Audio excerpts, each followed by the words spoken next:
sepsis-induced myocardial dysfunction, and stress-induced cardiomyopathy, have different risk factors. Both indicate poor prognosis. Sepsis-induced myocardial dysfunction is a reversible myocardial depression caused by sepsis, and stress-induced cardiomyopathy is a dysfunction of the left ventricular apex. These two diseases are common among septic patients, but have different pathogenesis, and thus, their treatment approaches will vary. The aim of this study was to investigate and compare the risk factors and outcomes of SIMD and SICMP in patients with sepsis or septic shock. Patients aged 20 years or above, diagnosed with sepsis or septic shock, were enrolled in the study.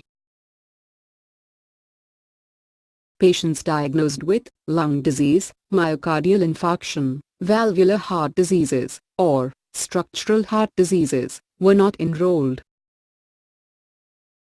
Patients with a lack of transthoracic echocardiography data, or TTE, that was obtained only after the first 24 hours of admission, were also excluded. About 25 patients diagnosed with SIMD and 27 patients with SICMP were a part of this retrospective study.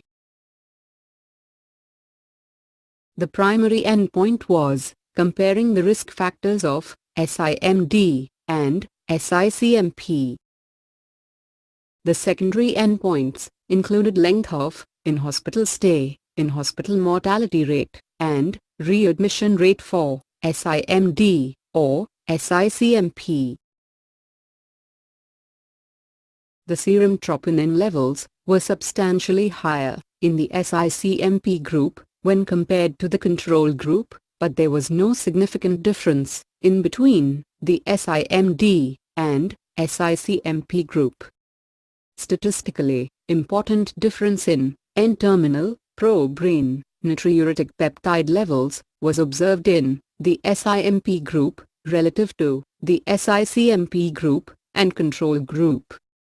The in-hospital mortality rate was considerably higher in both SIMD and SICMP groups compared to the control group.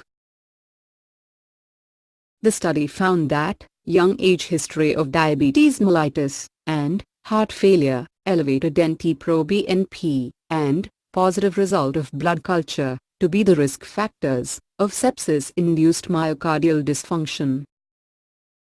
Whereas, elevated levels of lactate and troponin were identified as the risk factors of stress-induced cardiomyopathy.